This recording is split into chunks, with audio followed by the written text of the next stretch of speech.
નવા વિડીયોમાં। તો આજે તો છે ને હું તમારા બધા માટે પાલક પરોઠાની રેસીપી લઈને આવી છું, કેમ કે અત્યારે છે ને શિયાળો ચાલુ છે અને અત્યારે શિયાળામાં એકદમ ગ્રીન વેજીટેબલ બધું આવે છે, તો વિચાર્યું કે આજે તો છે ને પાલકના પરોઠા જ બનાવી નાખીએ। તો ચાલો હવે એની રેસીપી છે ને આપણે બધું વાતું નથી કરવી અને હું તમારી સાથે સીધી રેસીપી જ શેર કરી દઉં। તો અહીંયા મેં સરસ ગ્રીન પાલક લઈ લીધી છે અને આ પાલકને છે ને મેં ધોઈને રાખી દીધી છે અહીંયા। તો હવે આપણે એને છે ને પહેલા તો બોઇલ કરી લેવાની છે। તો બોઇલ કરવા માટે અહીંયા છે ને મેં એક કડાઈમાં પાણી મૂકી દીધું છે અને હવે આપણે જે આ બધી ધોઈ ગયેલી પાલક છે ને એને આમાં અંદર નાખી દેશું। આપણે બધી પાલક આપણે અંદર નાખી દેવાની છે। તો આપણે આ પાલકને છે ને 2 થી 3 મિનિટ માટે સરખાઈથી છે ને બોઇલ કરી લેવાની છે અને બોઇલ કરવાથી આપણે પછી શું કહેવાય કે ગ્રેવી તૈયાર કરીએ ને તો એ આપણે કાચા જેવી ના લાગે। બાકી ઘણી વખત એવું થાય કે આપણે ડાયરેક્ટ ગ્રેવી પાલકની જો કરી લઈએ ને તો આપણે ગ્રેવીમાં થોડું કાચા જેવી સ્મેલ આવે છે, એના માટે આપણે છે ને અહીંયા 2 થી 3 મિનિટ માટે આપણે પાલકને બોઇલ કરી લેશું। તો અહીંયા છે ને આપણી પાલક એકદમ સરસ બોઇલ થઈ ગઈ છે અને હવે આપણે છે ને ગેસ બંધ કરી દીધો છે અને આપણે બધી પાલકને છે ને કાઢી લેવાની છે। આમાંથી પાલકને કાઢી ને આપણે છે ને એને ઠંડા પાણીમાં નાખી દેશું। ઠંડુ મતલબ કે રૂમ ટેમ્પરેચર ઉપર જે હોય એ પાણીને, અને એને છે ને ઠંડા પાણીમાં નાખવાનું કારણ એક જ છે કે જે આ છે ને પાલક છે ને એનો કલર જળવાઈ રહે। બાકી ક્યારે એવું થાય કે આપણે છે ને પાલકનો કલર ડાર્ક થવા માંડે, તો આપણે ઠંડા પાણીમાં થોડીક વાર રહેશું ને તો આપણે પછી જે ગ્રેવી બનાવશું ને એનો કલર એકદમ ગ્રીન જ રહેશે, એટલા માટે આપણે ઠંડા પાણીમાં થોડીક વાર એને રાખી દેવાની છે। અહીંયા છે ને હવે આપણી પાલક ઠરી ગઈ છે, તો આપણે આની ગ્રેવી તૈયાર કરવાની છે ને એટલે આમાંથી બધું પાણી છે ને આપણે નીચોવી નાખવાનું છે ને એને છે ને આ મિક્સર ગ્રાઇન્ડરમાં આપણે નાખી દઈએ। બધી પાલક આપણે લઈને મિક્સર ગ્રાઇન્ડરમાં નાખી દઈશું, કેમ કે આપણે ગ્રેવી તૈયાર કરવી છે એટલા માટે, પણ પાણી જેટલું બને ને એટલું નીચોવી નાખવાનું છે આપણે। તો અહીંયા હવે આપણે છે ને આજે આપણે એકદમ તીખી મરચી આવે ને એ મેં 2 લીધી છે, કેમ કે આ પાલકના પરોઠા છે ને થોડાક તીખા હોય ને એવા જ વધુ સારા લાગે। અને અહીંયા છે ને આદુના મેં 2 ટુકડા લઈ લીધા છે અને અહીંયા 10 થી 12 લસણની કળી મેં લઈ લીધી છે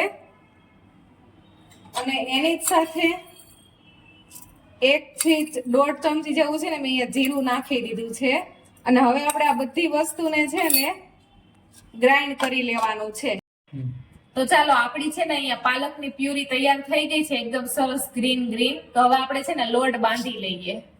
તો અહીંયા છે ને મેં લોટ લઈ લીધો છે અને આપણે જેટલી પ્યુરી કરી હોય ને પાલકની એના કરતા છે ને ડબલ લોટ લેવાનો આપણે।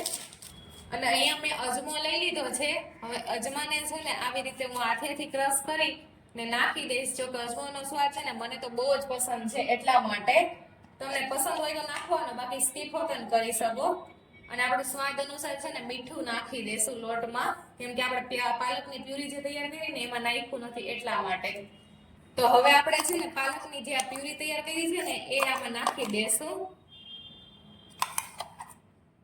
તો હવે છે ને આપણે લોટ બાંધી લેવાનો છે। જો પાણીની જરૂર પડે ને તો જ નાખવાનું છે, બાકી એટલું ખાસ કઈ પાણીની આપણે જરૂર પડવાની નથી। આપણે જે પ્યુરી નાખી છે ને પાલકની એમાંથી જ આપણે લોટ બંધાઈ જશે। થોડુંક એવું 2-4 ચમચી પાણીની જરૂર પડે તો પાણી નાખીને બાંધી લેવાનો। તો આપણો સરસ મજાનો લોટ છે ને અહીંયા બંધાઈ ગયો છે અને હે ને આને એકદમ આપણે રોટલીનો લોટ બાંધીએ ને એવી જ રીતે મેં બાંધી લીધો છે અને હવે આને આપણે છે ને ઢાંકણ ઢાંકી ને 10 મિનિટ માટે છે ને એને મૂકી દેશું રેસ્ટ કરવા માટે, કે એકદમ છે ને આપણો લોટ સેટ થઈ જાય। તો અહીંયા આવે છે ને આપણો લોટ સરસ છે ને સેટ થઈ ગયો છે। 10 થી 15 મિનિટ આપણે રાખ્યો એમાં। હવે આપણે થોડુંક એવું તેલ નાખી આપણે સરખાએથી આને છે ને મસળી લેવાનું છે પહેલા। તો આપણે ગોરીંડું બનાવી લીધું છે અને હવે એને છે ને અહીંયા લોટમાં ડીપ કરી લેશું અને આપણે છે ને ત્રિકોણ પરોઠું બનાવવાનું છે। તો પહેલા તો હું છે ને થોડીક એવું અહીંયા પરોઠું વણી લઈશ આવી રીતે ગોળ, અને પછી આપણે હવે એને તેલ લગાવી લેવાનું છે થોડુંક એવું, અને હવે આપણે એને પડ વાળી દેવાના છે।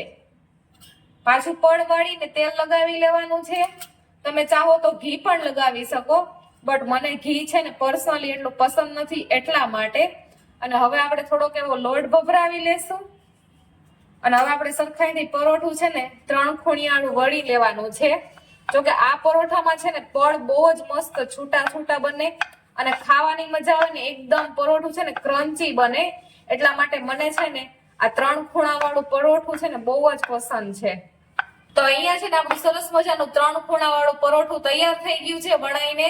અને હવે આપણે છે ને તવી મૂકી ને આને સરસ મજાનું શેકી લઈએ. તો અહીંયા આપણી સરસ છે ને તવી ગરમ થઈ ગઈ છે અને હવે આપણે છે ને પરોઠું નાખી દઈએ. અને આપણે છે ને 1 થી 2 સેકન્ડ ચડવા દઈશું નીચેનો ભાગ અને પછી આપણે પલટાવી નાખવાનું છે. તો હવે છે ને આપણું 1 થી 2 સેકન્ડ પછી આપણે આ પરોઠું પલટાવી નાખવાનું છે.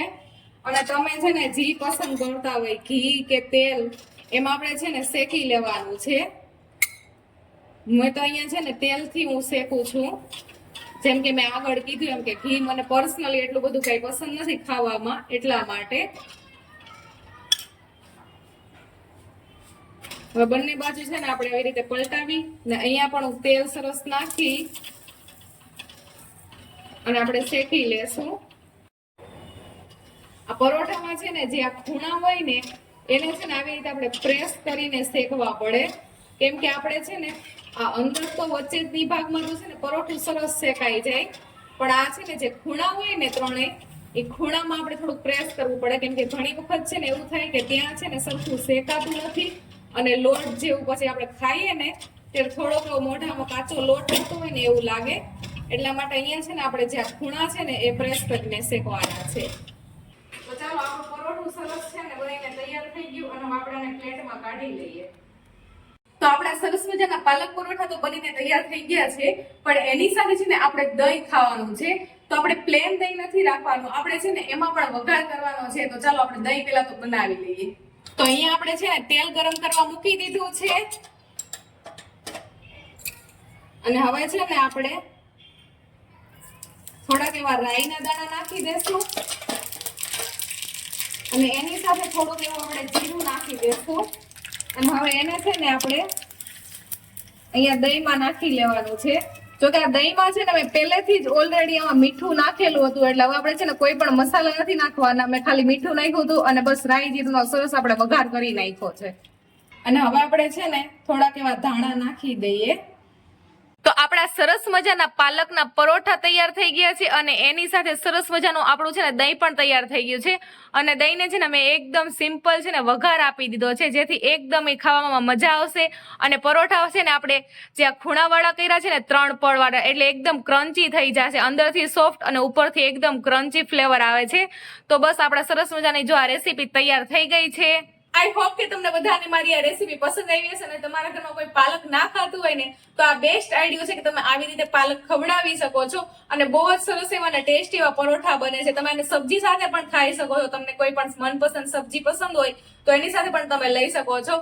તો કઈ નહીં, ચાલો હવે છે તમને આ રેસીપી કેવી લાગી એ મને પ્લીઝ કોમેન્ટ કરીને જણાવજો. અને તમે આવા છે ને પાલકના પરોઠા બનાવો છો કે કઈ રીતે બનાવો છો એ પણ મને કોમેન્ટ કરીને જણાવજો. તો તમને બધાને મારી રેસીપી પસંદ આવી તો પ્લીઝ લાઈક કરી દેજો, એક સરસ મજાનો કોમેન્ટ કરી દેજો અને ચેનલને છે ને સબસ્ક્રાઇબ કરી દેજો આવા ને આવા સરસ વિડીયો જોવા માટે.